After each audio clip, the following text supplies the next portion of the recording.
Chez Domino's Pizza, le client doit être enchanté. La satisfaction, c'est du passé. Il y a des milliers de sociétés dont le but est de satisfaire. Nous voulons que le client soit enchanté. Nous voulons qu'il s'exclame « Ah !» Il faut que ses rapports avec nous, au téléphone ou à sa porte, soient pour lui un véritable enchantement.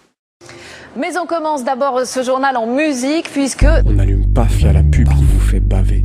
On n'a pas de thunes, mais on a du mal à ne pas acheter. Y a ces images qui nous harcèlent et nous font rêver. On n'a pas un sou, mais on n'est pas décidé à se priver. Ils ont le budget pour nous pousser à dépenser. C'est le seul projet dans le paysage audiovisuel français. Je vis en France, ici on pense avec la télé et les mensonges qui y sont constamment martelés. Ça les fait rire puisqu'on est temps à s'empresser. Devant l'écran, on ne sait jamais sur quel bouton presser. Et on se demande si toutes les chaînes veulent pas s'engraisser sur le dos des gens qui paient pour voir la ferme célébrité. Et les messages méticuleux qui y sont véhiculés. Et les clichés cachés dans les pages de publicité. J'ai des dossiers mais c'est pas ceux qu'on traite au JT. L'insécurité, la vraie, celle d'acheter par crédulité les colonies qu'ils mettent en place dans notre imaginaire, otages de leur technique de suggestion, de leur gestion de nos désirs d'acheter jusqu'à l'indigestion, simulation du plaisir dans le poste de télévision, avoir de quoi vivre en vitesse, pas d'études mais du business. Chez la jeunesse, on manque d'informations, paralysie et manque de cran, poste télévisé qui nous ment, personne en qui croire sur le petit écran, toute chaîne similaire, programmes utilitaires pour le compte de publicitaires, nocifs pour nos réflexes défensifs, illusion, détérioration de nos sens critiques médias, bug immédiat dans notre perception, TF1, M6, Canal+, les daubes qu'ils passent, lavage de cerveau qu'ils font pour McDo ou Midas. Les raisons, plus c'est le vide qu'on met dans nos têtes, plus on accepte d'être stupide, plus on achète pour de l'audimat qui baisse d'état, de programmes qui cessent d'être là. On laisse à la masse que de quoi s'abrutir un tirage du loto,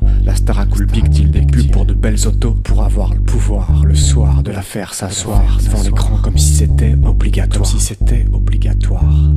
Le mal de voir, le mal de voir, c'est juste à cause du PAF.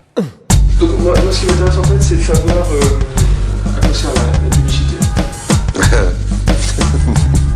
Je m'étonne encore qu'on puisse poser la question en 1990.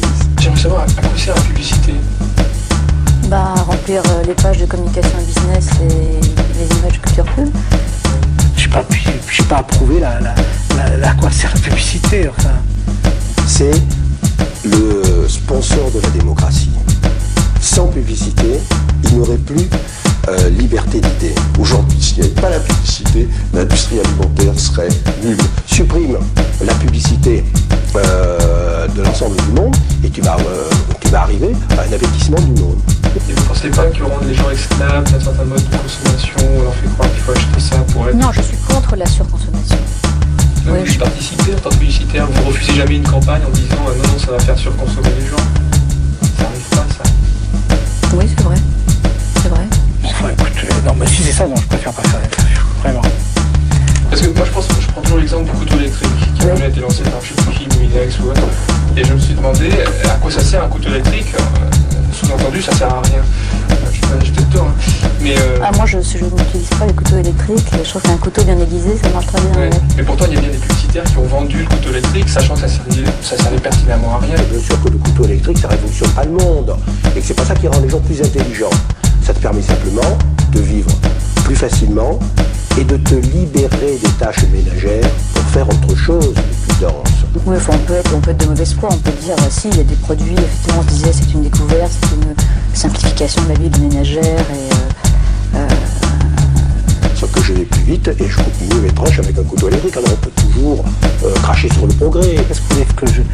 Quel est l'objectif que vous poursuivez? Je suis désolé de vous reposer cette question. Les couteaux électriques qui sont les placards, c'est parce que les gens qui les ont achetés n'ont pas envie de s'en servir. La publicité peut vendre des choses qui n'ont aucune utilité, La publicité n'est là qu'au service de la société qui nous entoure. Donc la publicité n'est rien d'autre qu'au service du public. D'ailleurs dans la publicité, il y a public. Moi je trouve ça incroyable. On peut dire que la publicité c'est une œuvre comme ça de célébrité publique ou presque. Mais évidemment. Moi j'arrive avec un produit complètement inutile que j'ai inventé. Je vous donne plein d'argent à cette agence pour le vendre. Vous allez prendre cet argent. C'est le public qui lui n'est pas débile, qui décidera de son utilité ou pas. Et si faire en sorte que le public achète, il ne pourra pas pourra pas. C'est une discussion qu'on avait il y a 20 ans. Je croyais que la question était torchée. Je m'aperçois qu'il y a encore quelques surluberlus qui, pour emmerder le monde, ont ce genre d'idée. Et que si on commence à prendre en compte la vision morale de chacun pour est-ce qu'on devrait publiciser ce produit, faire de la publicité pour ce produit ou pas, on arrête de travailler, quoi. C'est sûr. Si dans le tas je tire, c'est juste à cause de ça. Vous savez, Chomsky a eu cette remarque un jour, et il disait si je veux passer à la télévision et dire Kadhafi est un terroriste, j'ai pas besoin de longtemps. Il me suffit de dire ça en 4 secondes. Et tout le monde a compris. Tout le monde a compris parce que tout le monde l'a entendu dire si souvent et l'a entendu expliquer si souvent qu'en quelque sorte toutes les étapes intermédiaires ont déjà été construites. L'idée a déjà été transmise. Le temps de la réception, le temps de l'envoi n'est même pas nécessaire. L'idée est reçue, elle a été transmise.